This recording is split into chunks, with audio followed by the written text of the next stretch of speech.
The apparatus that I'm going to need for this experiment are 4 empty beakers. 2 of them are filled with water. One of them is filled with a colloid solution of your choice. I've taken milk as a colloid solution for this experiment.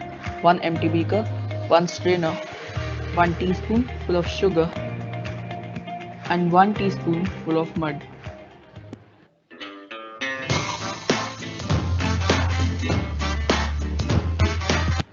First, to form a true solution, I'm going to mix 1 teaspoon of sugar in this beaker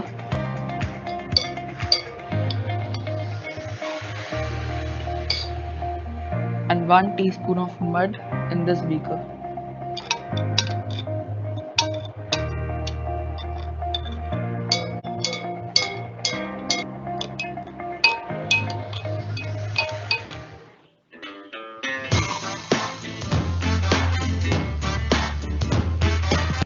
Now I've got 3 mixtures in front of me. One is a homogeneous mixture, true solution.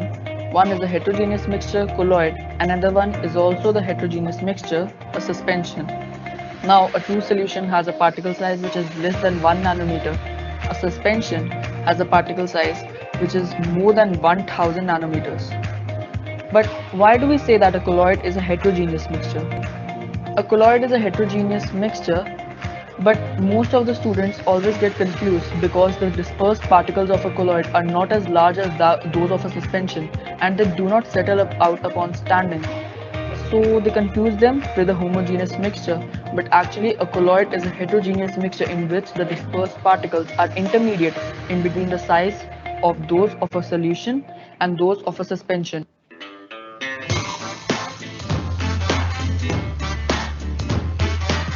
Now let's talk about the stability of these 3 mixtures.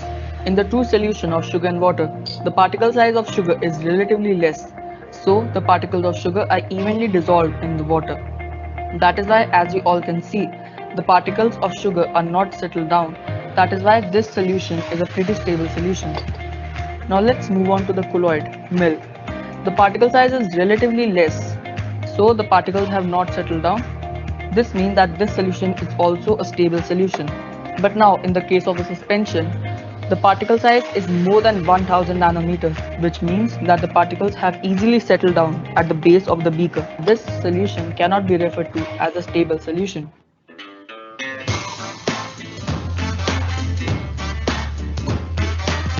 Now let's talk about the appearance of these 3 solutions.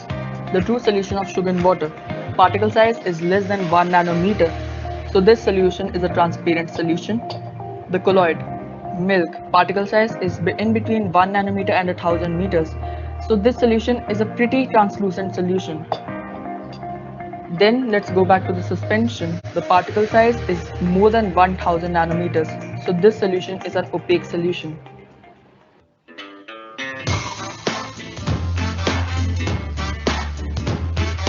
Tyndall effect is a phenomena which happens when a beam of light is passed through a solution and it scatters into different bays. Now let's see the Tyndall effect in these 3 solutions. In the true solution, it does not show Tyndall effect as the particle size is less than 1 nanometer, so the particles do not scatter the beam of light.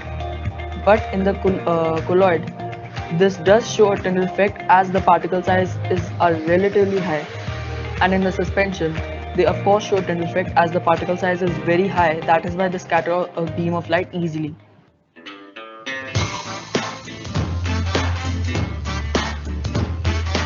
Now let's see if these 3 solutions can be filtered through a filter paper.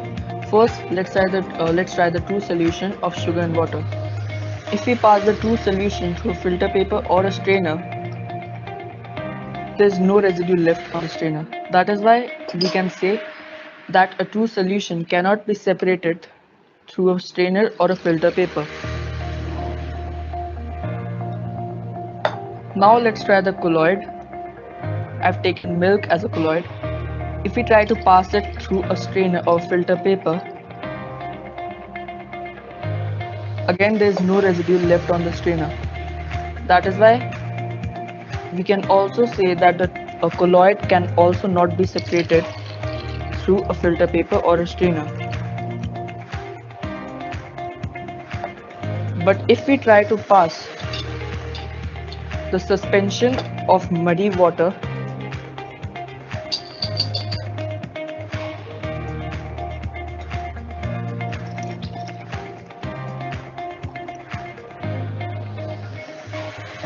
then there's a lot of residue left in the glass and on the filter paper. So, the particles of a suspension can easily be separated through a filter paper or a strainer.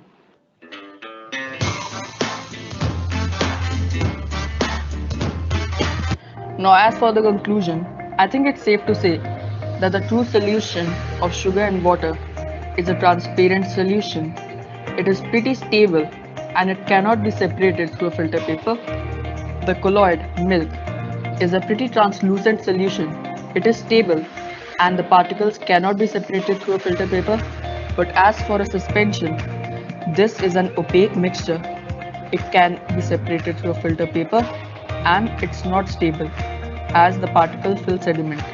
Thank you.